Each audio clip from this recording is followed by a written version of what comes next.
Hi, I'm Hamlin, Lovell, editor of the Hedge Fund Journal. We've been covering hedge funds for about 21 years, and we've been covering crypto hedge funds and the general digital and DeFi space for about 7 or 8 years, including some names that are present here, such as Nickel Digital. Perhaps the other panelists would like to introduce themselves, starting with Austin. Sure, I'm Austin Federa. I'm one of the co-founders of DoubleZero. DoubleZero is a high-performance fiber infrastructure network that's bringing similar things that you see in high-frequency trading with dedicated fiber lines and moving faster than the internet allows you to go to the crypto space and other types of fields beyond that. Hi, everyone. Good afternoon. Odelia Torteman, pleasure to be here. So I lead the corporate adoption arm of XRPL Commons. We are a Paris-based organization who works globally, and our mission is to support the adoption of the XRP ledger, which is an L1 decentralized protocol that was launched in 2012, mostly associated with Ripple, but in fact, a protocol that was designed from inception to support different types of financial service use cases and provide quite a sophisticated and intelligent settlement layer, including different types of other features and elements. I've been doing digital finance for almost 14 years now. Before joining XRPL, I was with the World Bank, leading digital finance under IFC, the private sector investment arm out of Washington. Before that, I was with Deloitte, leading the fintech and the blockchain arm under the technology consulting, and before that with the EU. So all in all, had the pleasure really to be seeing this industry matures and really to see how we can take these elements of DeFi and bring them within the frameworks of institutional, safe, secured usage. Thank you. I'm Stani Kulechov, founder and CEO of Aave Labs. So Aave Labs has built the largest DeFi protocol, which allows users to supply their cryptographic assets, such as stablecoins, earn yield, and then other users can borrow those assets. So in 2025, last year, we peaked at 75 billion in net deposits. And 30 billion in outstanding borrow positions. So that generates kind of the scale of what Aave operates in a fully automated fashion, end-to-end with smart contracts.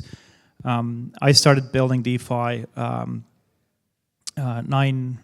years ago, and it's been quite amazing to see like how we started with these kind of crypto native primitives, and now more recently Aave has been working on actually collateralizing real-world assets and lending stablecoins against them. Great. So to kick off, how would you describe the state of DeFi today? What sort of signals do you look at to gauge if the sector is continuing to grow or approaching maturity? Austin. Sure. I will say the place that DeFi has evolved over the last few years is extremely strong. We see nowadays on a number of networks, not just Solana, where I spent 4 years previously running strategy before creating DoubleZero, but we see capital efficiency on DeFi that exceeds centralized exchanges. If you go and you try and trade Bitcoin on Solana right now, you are getting a better price than you're getting on any centralized exchange, and that extends to many different types of assets. And that's really a major success. We've seen over the last, let's call it 48 to 72 hours, is an incredible success of DeFi. Like, markets remain pretty liquid. Liquidations are going as they should. We're not seeing massive price disparities between on-chain prices and off-chain prices in the majority of mature DeFi. We saw the same thing around 1010 with the crash then.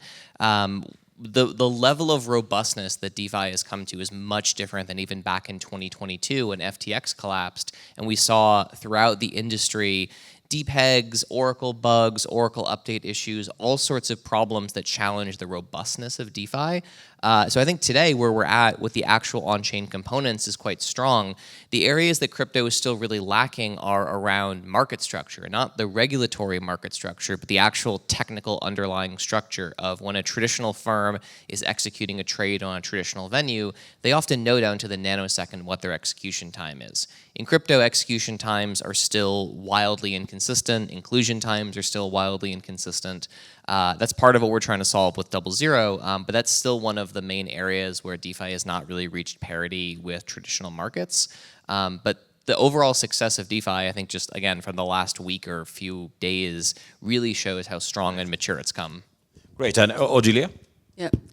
I mean, I agree with you. I think that in essence, we're seeing much more convergence. And obviously, this is the focus of the panel, the institutional adoption of DeFi. I think that what we're recently seeing is almost of a shift. DeFi, from an institutional prism perspective, moving a bit further away from a centralized, I would say, market approach to a more financial layered infrastructure, where you see stablecoin as the base monetary layer, trading as the execution layer, and on top of that, we're seeing much more yields and credit, which are constantly being structured more and more as a fixed income, or at least with the aspiration to be structured like that. I think that we're seeing more consolidation towards, I would say, limited numbers of platforms and protocols that were able to prove themselves as much more risk managed, that were able to build themselves a good reputation. I think that also the end client, whether it's a retail one or an institution one, becomes much more sophisticated. So a lot of the solution that offers this, what we call the black box, yields where you don't know where the yields are coming from, you don't know what are the risk metric or the framework, users are less and less, more hesitant, I would say, to work and to use those solutions. So I think that in essence, the industry indeed is maturing and again, becoming a bit more layered, which I think is good and also supports the ability to find solutions exactly to those specific aspects within the layer and the process that still needs some further advancement. Great. And Stani?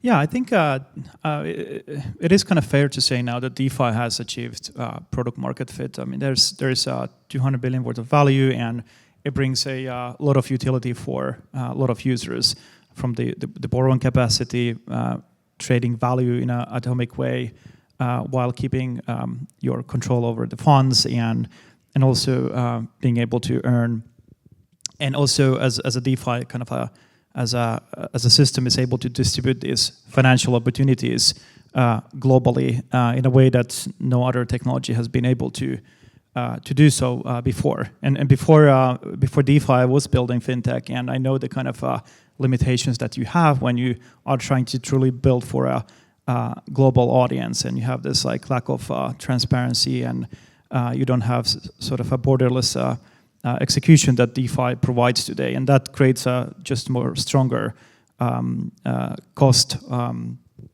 architecture. And I think what proves really that DeFi works is the resiliency. So on October 10th, we saw roughly over 200 million worth of liquidations in just a few minutes without affecting the protocol at all across multiple different networks. And this week we liquidated $500 million worth of collateral, which amounted to, at that time, less than 1% of the whole asset base of the protocol. It just shows how the system works really well, and how relying on mathematics, transparency, and automated execution can actually reduce a lot of these risk components that existed in the past. And virtually, I would say, at least on lending category, most of the lending now in crypto is happening in DeFi. So we started in the early days when we saw a lot of centralized lenders lending against, allowing users to borrow against crypto, Bitcoin, Ethereum, and Solana, for example. And as of today, we don't see any of these sort of centralized actors. And if we do, it's very sort of minimal. And when you think about the cost structure itself, on the lending side, you could borrow at 5% in DeFi against these same assets, where in a centralized world, you will pay 7 to 12%. And that is because you just get a better efficiency by automating with smart contracts and making the system more resilient. And that cost structure is sort of a same cost structure then we can later apply beyond these crypto native assets. Yeah.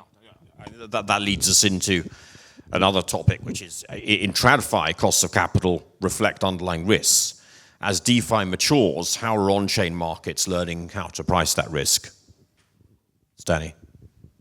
Yeah, I guess one thing that I really like about DeFi is that the transparency and the automatization and execution that comes from the smart contracts does give a better advantage for the actors that are interacting with DeFi to understand the risk better, because you do have a kind of a 360-degree view on what's happening, not just, for example, in Aave protocol, but let's say in other lending protocols and in trading venues, so you can really quantify the risk that you have in a way that it hasn't been able to be done before.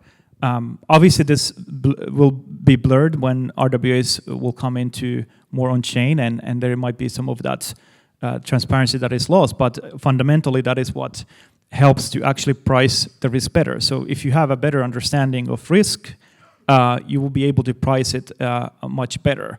And also the way that DeFi works is that it is an open-ended system, so capital can be attracted across various sources in a very algorithmic way, and that creates competition between the capital. But I also think that there is already cheap capital outside of DeFi and in the financial system, so that isn't really a kind of like a big thing for DeFi. I think what it really does, it restructures the whole architecture in a way that the cost structure is much cheaper because of these different features that come from the transparency and execution. And I think that is how DeFi can scale to these other assets. Great. Well, Austin? I mean, risk is hard to price anywhere, and I think traditional finance convinces itself it does a good job of pricing risk, and not always does. With crypto, the risks are, I would say, lower in the specific, but they are possibly more existential, and it's very hard to figure out how you price that, right? There's no central bank to bail out Bitcoin.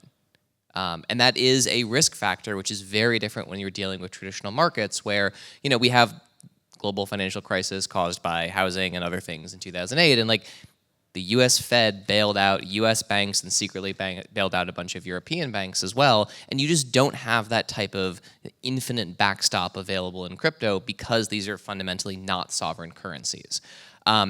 So the risk structures are very different. At the same time, you don't have settlement risk in crypto. You don't have the same type of counterparty risk that you have. When something is transferred, you know it's transferred. There's all of this stuff in the traditional markets around sort of risk, almost insurance on a float period. This happens constantly in the stock exchange in the US as well.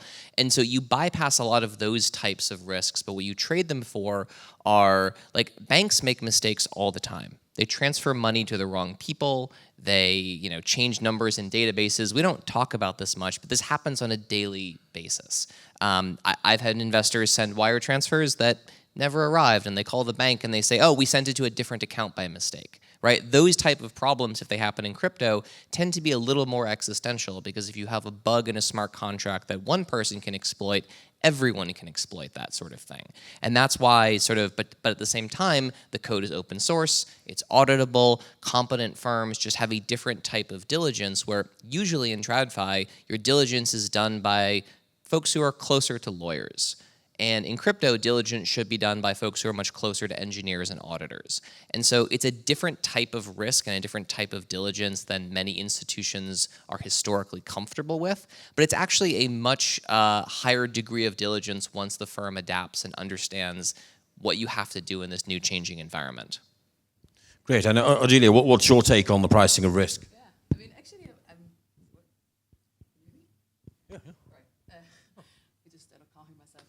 think, with regards to the, yes, thank you. I think with regards to what you've just mentioned around the engineering risk, I agree that, of course, when we're dealing with crypto and DeFi, a big part of it is across the technical element.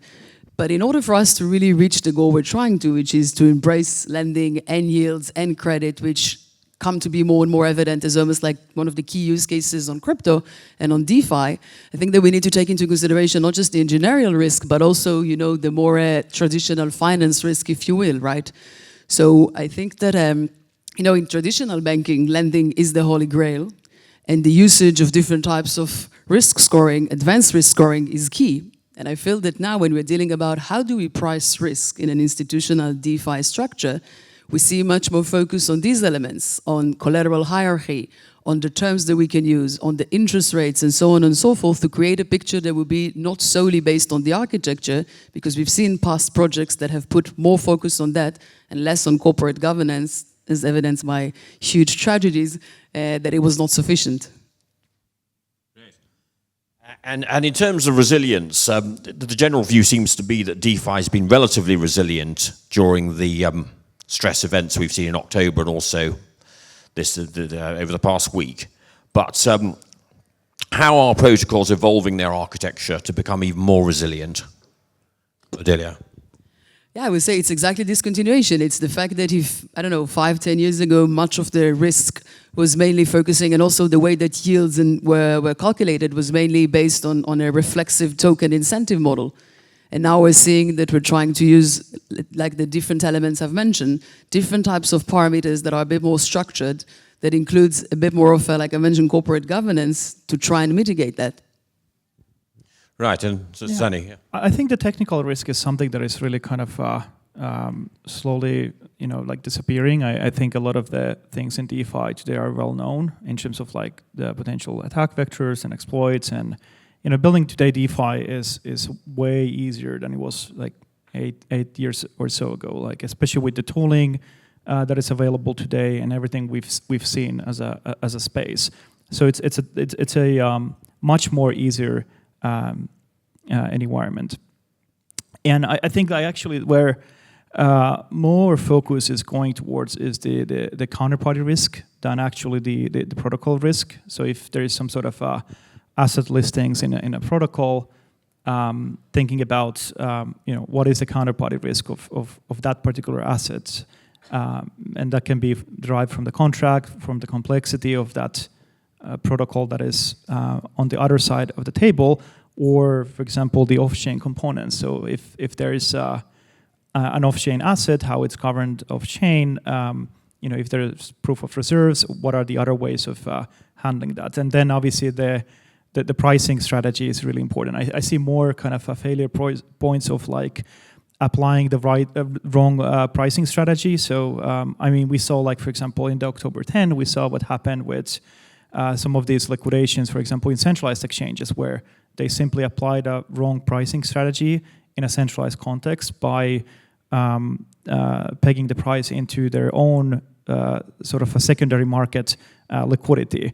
And that caused a lot of damage for a lot of users. And that didn't happen in DeFi because these things are known pretty well.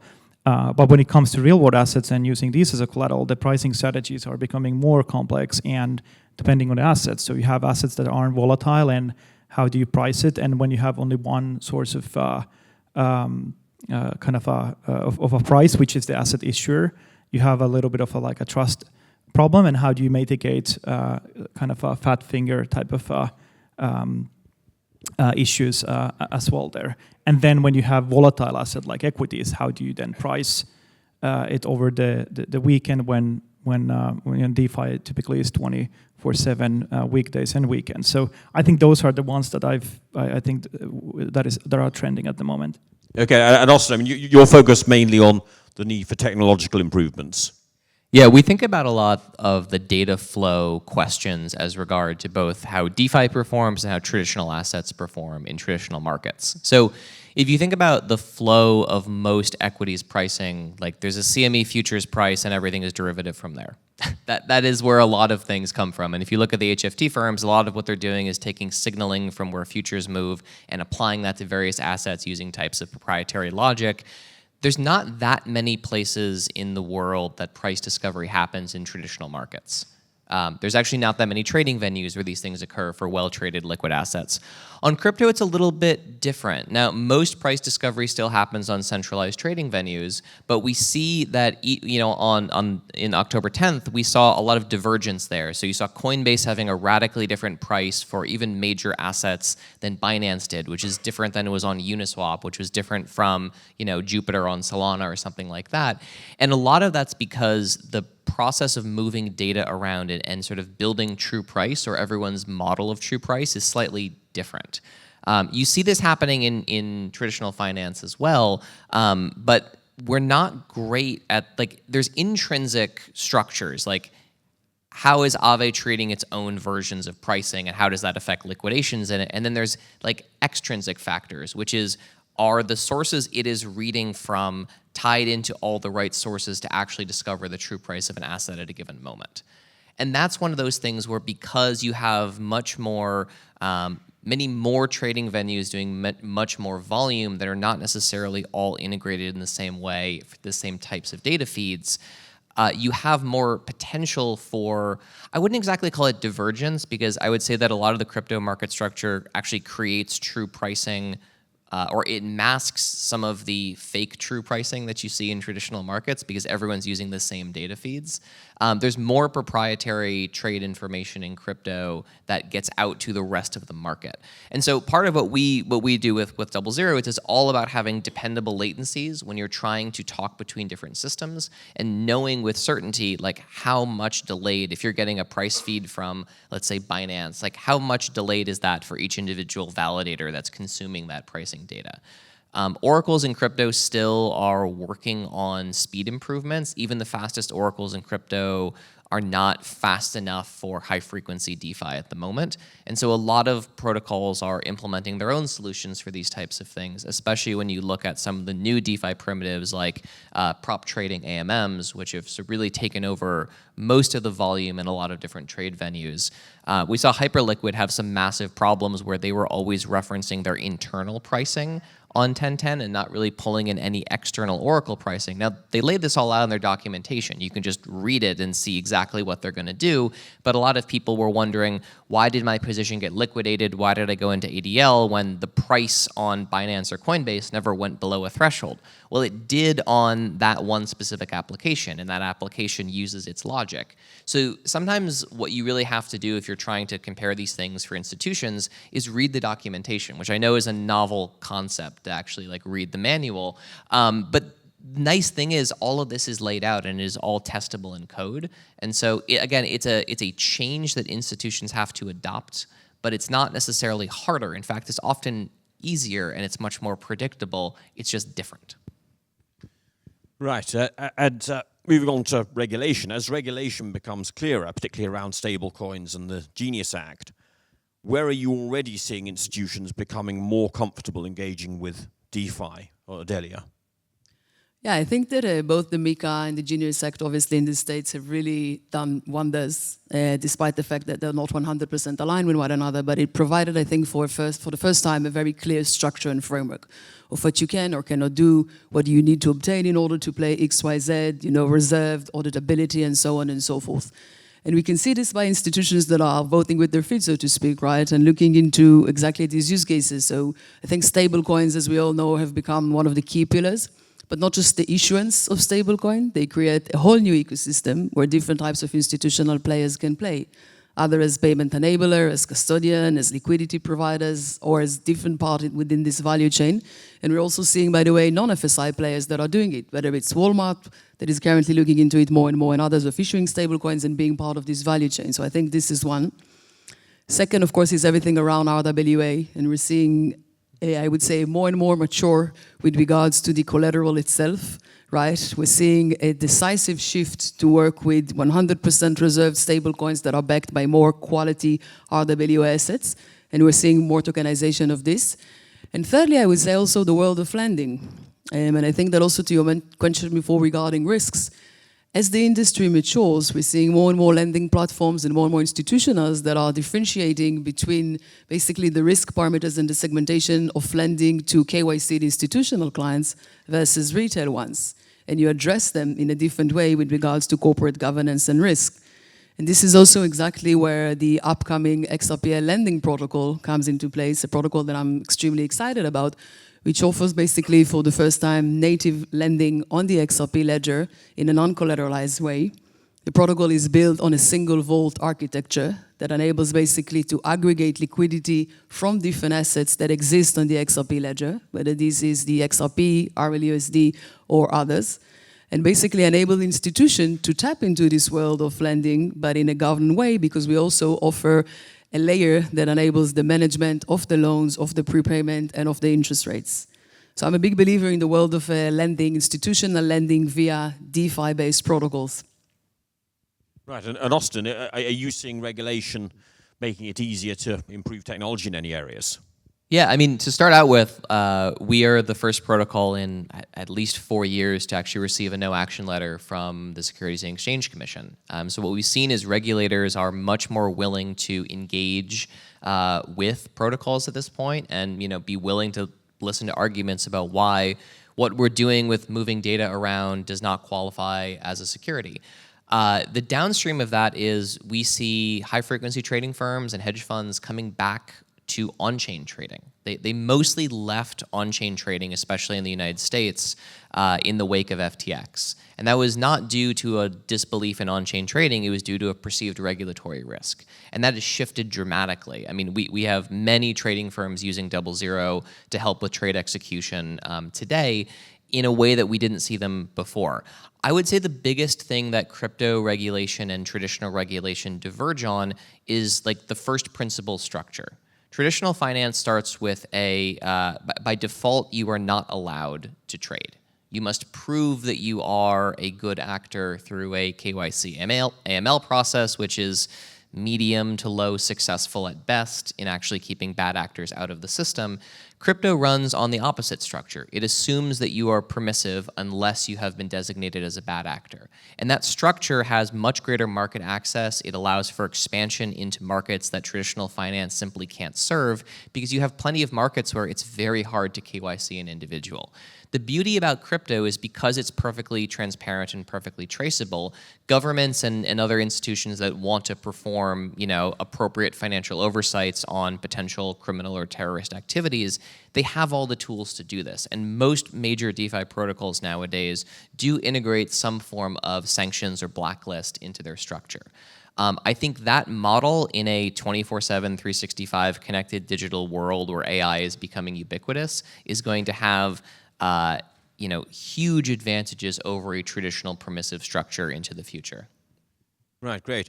And what are the best use cases for tokenization that you're seeing now, for example, in liquidity, settlement, financing, and what are the key drivers there, Austin? I mean, there's a ton, right? The thing about crypto today is the most successful crypto product in traditional finance is stablecoins. And the most successful traditional product in crypto is an ETF and other types of wrapper products. And that's largely because crypto is not competitive for high-frequency trading. It's mostly mid-frequency and long trading that we're seeing today.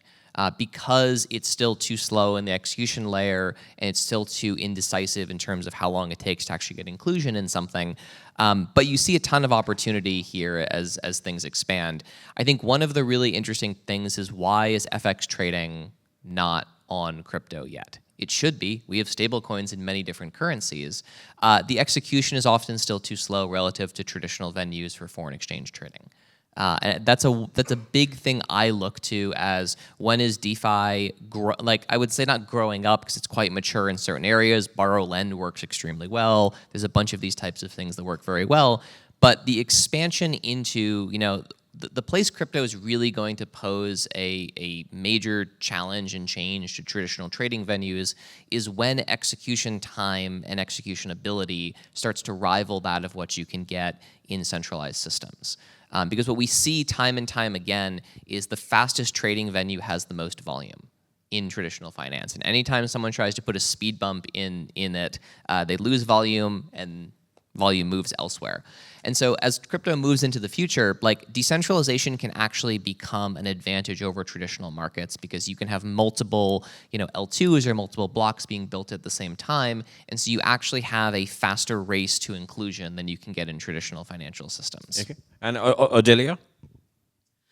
No, I agree. I mean, I think we've mentioned a few of the use cases, right? So lending, of course, stable coins, everything around the different usage that we can do with the different protocols. I would say, in essence, I see DeFi in the next coming years really becoming the middleware of global finance, on the sense really becoming the layer that connects between tokenized money, assets, and data, to your point, and sharing it across jurisdictions and across institutions. Good. And Stani? Yeah, I think I think DeFi it's not as complex as we talk about it and mysterious. It's just like a really simple a way of automating transactions and automating the same things that we're doing in traditional finance, and it's just more efficient and transparent. And I think that from like the question about the regulation piece, like I think that certainty helps always the space, and especially institutions, to explore DeFi. And I do think that it's important not to regulate the technology itself, but rather like financial service providers that are utilizing the technology.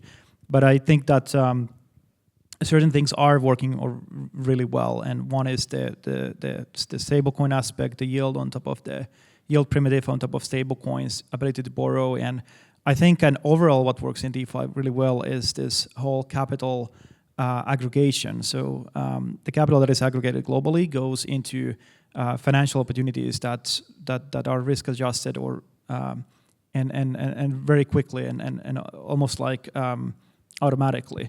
And I think the next step for DeFi is then to find these financial opportunities in real life, because to scale DeFi to hundreds of millions of users and beyond, we need more yield, we need more economic activity, and all that economic activity is in the real world. So being able to use DeFi as a way of aggregating capital and then financing opportunities that are in real life across globally, whether that's consumer finance, SMEs, or funding infrastructure, or any sort of lending transactions. And I think that's where DeFi will start to scale in the long term. So it sounds very complex, but it's actually very simple. And there's a lot of great resourcing on how to actually wrap your head around the topic.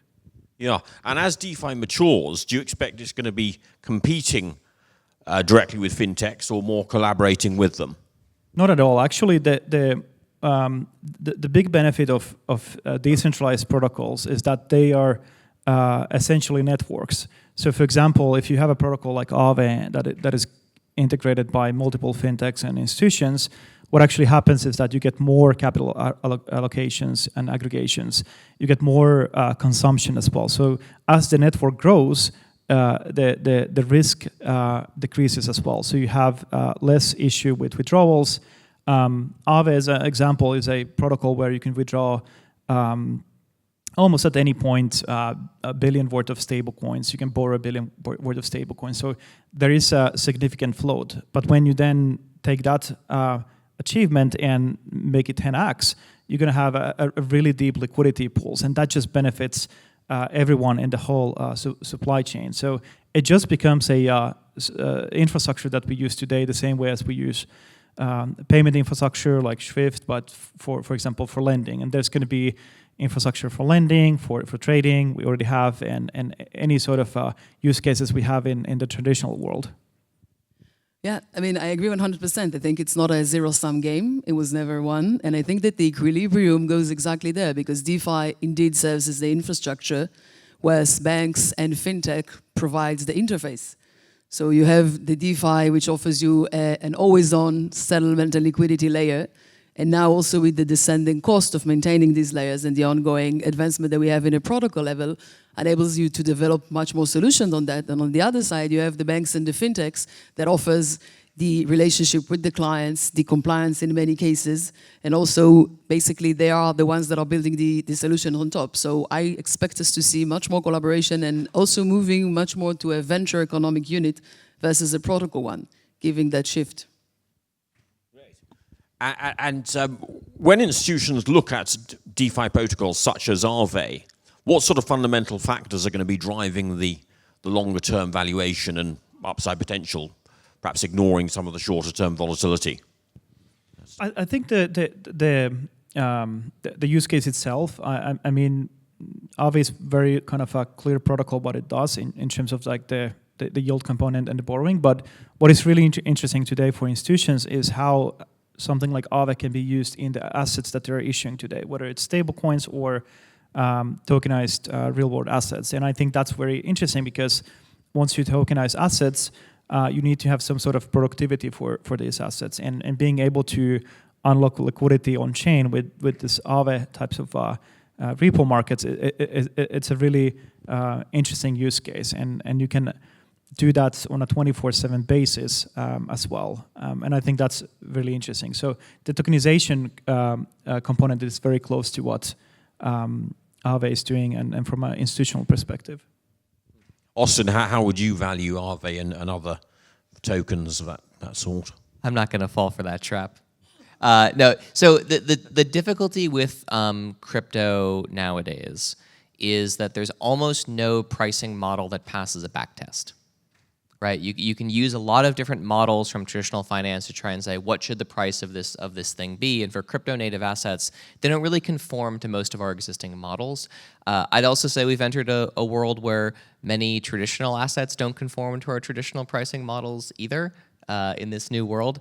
But that's one of the challenges with crypto is tokens are not equities, they're not exactly commodities, they're not exactly securities, there's something else, right? If you think about the goal of a token, it is a new way to collectively organize disparate efforts towards a common capitalist pursuit, which is different than the goal of a joint stock corporation. It's similar, but it is a very different component. It's much easier to bring a 13th contributor into a protocol in its 5th year than it is to add a 12th company to a JV that's existed for 7 years. And so these are fundamentally servicing similar but different needs.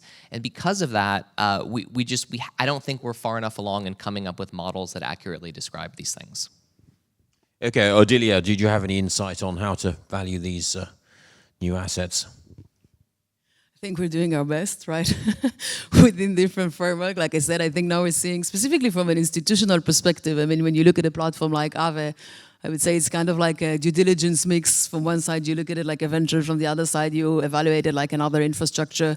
So it's kind of a mix of these new creatures that we need to assess and to address these different elements. Yeah, I will say, when I first got into crypto, I thought that crypto would evolve to look more like traditional markets. And I think the opposite has happened. The traditional markets have devolved to look more like crypto markets. And so I think there's something much more macro and interesting going on here. Crypto just happens to be at the forefront of it.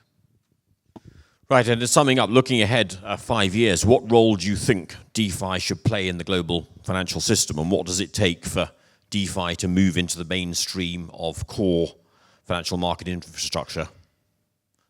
Well, like I said, I think we're walking in the right direction on that aspect. I do believe this will become the middleware, because the key promise that DeFi brings is that is on the infrastructure layer it sits.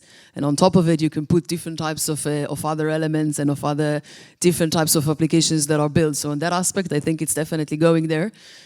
Something that I see as very exciting, which you haven't mentioned here today, is the entire rise of the agentic web. Right? From one side, you have one of the biggest revolutions we've seen, which is, of course, the AI and the emergence of different sophisticated models. What happens when you put an agent on an ever-increasing list of assets, an ever-increasing digital portfolio, and you put an agent that can basically full and complete the entire cycle? So from generating the asset to selling it to managing it and so on and so forth, comes basically a world what we call the agentic finance. No longer individuals communicating with another, but assets communicating with another. And in an ever-increasing, decentralized Web3 based world, where this technology enables us from one side to hold state, to trade it, and then to transfer it. If you put an intelligent agent, autonomous, on top of it, I think that is truly remarkable, which will, of course, open the door to many other risk aspects and frameworks that would need to be developed. But together with that, I think it brings a tremendous promise, and this is very exciting. Great. And Austin, what's your view? Yeah, I think we will see more integration between systems. One of the things that's great about crypto is it lacks vertical integration. And so you can much more easily use Aave for one component of your system and continue to use traditional finance for another and bring stablecoins in another. And so it's a much more, it gives firms a much easier ability to sort of build their own solution without having to worry about what we like to call dumb contracts, right? The non-smart contract side of traditional finance, which is just establishing trust and counterparty risk and all these other type of components. I think we need to work on fairness structure in crypto markets more. This is most notable around inclusion and speed of execution. But as soon as we start to see price discovery move off of places like Binance and actually onto crypto rails natively, that's going to be a moment that I'm going to watch as like a big structural change, because suddenly the world of like tokenized asset pricing has to adapt. We're going to have multiple feeds coming from multiple locations, and I think you're going to have a much more, like the TAM of users on crypto can be much higher than the TAM of traditional trading venues. And you just look at this as like the cost to access a market in a developing country of like US equities is so high. You need so much capital to enter that market. On a tokenized equities perspective, you can enter that market with $10 or $15 because each individual user doesn't need to go through this entire process. And so there's a huge amount of expansion of firms that have never played in retail before being able to service retail through crypto. Great. And Stani, what's your final No more vision? questions. I'm so sorry to interrupt. We are 8 minutes over time. And I know these people need lunch. It is hungry work. I'm going to cut you off. I'm so sorry. My last point is just DeFi will win. That's all. All right, that's it. TLDR, DeFi will win. Absolutely brilliant. That's a mic drop moment right there. I'm so sorry to be rude, but sometimes I got to do it. The big hands pointing to lunch, the little hands pointing to lunch. And so it's lunchtime. And we